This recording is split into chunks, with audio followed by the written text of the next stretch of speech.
2025-2026 അധ്യയന വർഷത്തിൽ +2 ശേഷം ഇനി ഡിഗ്രി പഠിക്കുവാൻ ആഗ്രഹിക്കുന്ന വിദ്യാർത്ഥികൾ, കാലിക്കറ്റ് യൂണിവേഴ്സിറ്റി ഡിഗ്രി ചെയ്യുവാൻ ആഗ്രഹിക്കുന്ന വിദ്യാർത്ഥികൾ അറിയാൻ വേണ്ടിയുള്ള ഒരു പ്രധാനപ്പെട്ട കുറച്ച് കാര്യങ്ങളാണ് ഞാൻ ഈ വീഡിയോയിൽ നിങ്ങളുമായി പങ്കുവെക്കുന്നത്.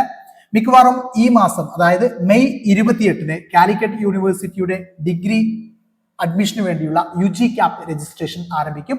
രജിസ്ട്രേഷൻ സമയത്ത് നിങ്ങളുടെ കയ്യിൽ ഒരു ഫോൺ നമ്പർ വേണം, അതുപോലെ തന്നെ ആധാർ കാർഡ്, ഒരു കോപ്പി ഫോട്ടോ, കൂടാതെ നമ്മുടെ +2 register number, date of birth details, ഇത്രയും കാര്യങ്ങളാണ് നമ്മൾ സാധാരണ എൻ്റർ ചെയ്യേണ്ടി വരിക. ഇത്രയും കാര്യങ്ങൾ ഡോക്യുമെന്റ്സ് മാത്രം തന്നെയുള്ളൂ അപ്ലോഡ് ചെയ്യേണ്ടതായിട്ടുമുള്ളൂ. അല്ലാതെ യാതൊരുവിധ SSLC സർട്ടിഫിക്കറ്റോ മറ്റേതെങ്കിലും സർട്ടിഫിക്കറ്റ്സ് ഒന്നും തന്നെ അപ്ലോഡ് ചെയ്യേണ്ടതായിട്ടില്ല.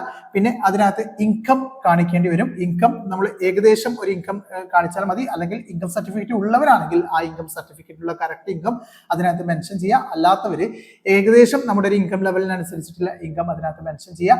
പിന്നെ NCL കാറ്റഗറിയിൽ ഉള്ളവരാണോ എന്നുള്ള ചോദ്യമുണ്ട്. അപ്പോൾ നോൺ ക്രിമിനൽ കാറ്റഗറിയിൽ പെട്ട മുസ്ലിം OBC വിഭാഗത്തിൽപ്പെട്ട മുസ്ലിം ക്രിസ്ത്യൻ OBC വിഭാഗത്തിൽപ്പെട്ട ആളുകൾ നോൺ ക്രിമിനൽ ആണെങ്കിൽ S കൊടുക്കുക. അഡ്മിഷൻ സമയത്ത് നിങ്ങൾ അത്തരത്തിലുള്ള ഒരു അഡ്മിഷനാണ് കിട്ടിയിരിക്കുന്നതെങ്കിൽ, അതായത് OBC റിസർവേഷൻ അഡ്മിഷനാണ് നിങ്ങൾ കിട്ടിയിരിക്കുന്നതെങ്കിൽ ആ സമയത്ത് നിങ്ങൾ അഡ്മിഷൻ സമയത്ത് മാത്രം NCL സർട്ടിഫിക്കറ്റ് സബ്മിറ്റ് ചെയ്താൽ മതിയാവും. അല്ലാതെ പിന്നെ അപേക്ഷാ സമയത്ത് NCL സർട്ടിഫിക്കറ്റ് സബ്മിറ്റ് ചെയ്യുകയോ അപ്ലോഡ് ചെയ്യുകയോ ഒന്നും ചെയ്യേണ്ടതില്ല. പിന്നെ അപ്ലിക്കേഷൻ ഫീസ് ആയിട്ട് വരുന്ന പ്രധാനപ്പെട്ട കാര്യമാണ് അപ്ലിക്കേഷൻ ഫീസ്. ജനറൽ വിഭാഗത്തിന് OBC വിഭാഗത്തിനല്ലാതും 470 രൂപയാണ് അപ്ലിക്കേഷൻ ഫീസ് ആയിട്ട് വരിക. എന്നാൽ SC ST വിഭാഗത്തിന് 195 രൂപയുമാണ് വരിക.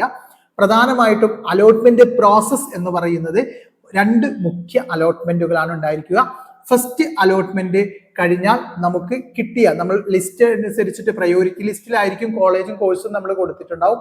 അതിനകത്ത് നമുക്ക് കിട്ടിയ കോളേജിന് താഴെയുള്ള കിട്ടിയ കോളേജിന് മുകളിലുള്ള ഓപ്ഷൻസ്, ഇപ്പോൾ ഒരാൾ ഒരു 10 കോളേജ് കൊടുത്തു, കോഴ്സ് കൊടുത്തു, അതിലൊരു 3ാമത്തെ കോളേജ് കോഴ്സ് കിട്ടിയിട്ടുണ്ടെങ്കിൽ ആ കിട്ടിയ കോളേജിൽ കോഴ്സിൽ സാറ്റിസ്ഫൈ ആണെങ്കിൽ ഹയർ ഓപ്ഷൻ ക്യാൻസൽ ചെയ്യാനുള്ള ഒരു ഓപ്ഷൻ ഉണ്ടായിരിക്കും ഫസ്റ്റ് അലോട്ട്മെന്റ് കഴിഞ്ഞാൽ. ആ സമയത്ത് അത്തരത്തിൽ ഹയർ ഓപ്ഷൻ ക്യാൻസൽ ചെയ്ത് കഴിഞ്ഞാൽ സെക്കൻഡ് അലോട്ട്മെന്റിൽ നിങ്ങൾക്ക് ഫസ്റ്റ് അലോട്ട്മെന്റിൽ കിട്ടിയ കോളേജിൽ തന്നെ നിങ്ങൾക്ക് അഡ്മിഷൻ കിട്ടുന്നതാണ്. അതല്ല ഹയർ ഓപ്ഷൻ നിലനിർത്താൻ ആഗ്രഹിക്കുന്നവർക്ക് അങ്ങനെയും ചെയ്യാം.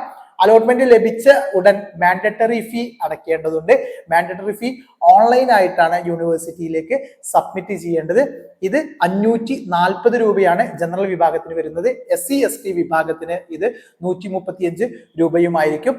ഇനി പ്രത്യേകം ശ്രദ്ധിക്കേണ്ട കാര്യം, മാനേജ്മെന്റ് കോട്ടയിലായാലും കമ്മ്യൂണിറ്റി കോട്ടയിലായാലും, കമ്മ്യൂണിറ്റി റിസർവേഷനുള്ള കോളേജുകളിൽ നമുക്ക് കമ്മ്യൂണിറ്റി കോട്ടയിൽ അപേക്ഷിക്കാം. ഈ തരത്തിൽ ഏത് കോട്ടകളിൽ അപേക്ഷിക്കുകയാണെന്നുണ്ടെങ്കിലും UG ക്യാപ് രജിസ്ട്രേഷൻ കമ്പൾസറിയാണ്. അതായത് ഏത് തരത്തിൽ കാലിക്കറ്റ് യൂണിവേഴ്സിറ്റിയുടെ സെൽഫ് ഫൈനാൻസിങ്, അതുപോലെ തന്നെ എയ്ഡഡ് ഗവൺമെന്റ് കോളേജുകളിൽ അതിൽ ഏത് കാറ്റഗറി ഓഫ് സീറ്റ്സ് ആണെങ്കിലും നിർബന്ധമായിട്ടും UG ക്യാപ് രജിസ്ട്രേഷൻ ചെയ്യേണ്ടതായിട്ടുണ്ട്. അതിന്റെ പ്രോസസ്സാണ് ഞാൻ പറഞ്ഞത്. ഒരിക്കൽ കൂടി പറയുകയാണ്. ആദ്യം നമ്മൾ രജിസ്ട്രേഷൻ ചെയ്യുന്നു, രജിസ്ട്രേഷന് ശേഷം ട്രയൽ അലോട്ട്മെന്റ് വരുന്നു, ശേഷം ഫസ്റ്റ് അലോട്ട്മെന്റ് വരുന്നു. ഫസ്റ്റ് അലോട്ട്മെന്റിൽ ഏതെങ്കിലും വിദ്യാർത്ഥിക്ക് അഡ്മിഷൻ ലഭിച്ചാൽ, അലോട്ട്മെന്റ് ലഭിച്ചാൽ ഉടനടി ആ വിദ്യാർത്ഥി അതിന്റെ മാൻഡറ്ററി ഫീ അടയ്ക്കണം. അത് ജനറൽ വിഭാഗത്തിന് 540 രൂപയും അതുപോലെ തന്നെ SC ST വിഭാഗത്തിന് 135 രൂപയുമായിരിക്കും വരിക.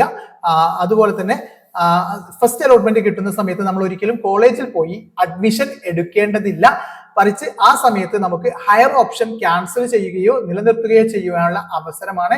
എന്നാൽ സെക്കൻഡ് അലോട്ട്മെന്റിലാണ് നമ്മൾ അഡ്മിഷൻ കോളേജിൽ പോയി അഡ്മിഷന് എടുക്കേണ്ടത്. ഈ തരത്തിലായിരിക്കും കാലിക്കറ്റ് യൂണിവേഴ്സിറ്റിയുടെ UG അഡ്മിഷന്റെ പ്രോസസ്സ് വരിക. ഇതുമായി ബന്ധപ്പെട്ട് എന്തെങ്കിലും സംശയങ്ങൾ ഉണ്ടെങ്കിൽ നിങ്ങൾ കമന്റുകളായി ചോദിക്കുക. കാലിക്കറ്റ് യൂണിവേഴ്സിറ്റിയുടെ അപ്ഡേറ്റ് ആയിട്ടുള്ള ഏറ്റവും ലേറ്റസ്റ്റ് കാര്യങ്ങൾ ഈ ചാനൽ വഴി ഞങ്ങൾ പരമാവധി അറിയിക്കുന്നതാണ്. അതുകൊണ്ട് ചാനൽ സബ്സ്ക്രൈബ് ചെയ്യുക. Okay, thank you.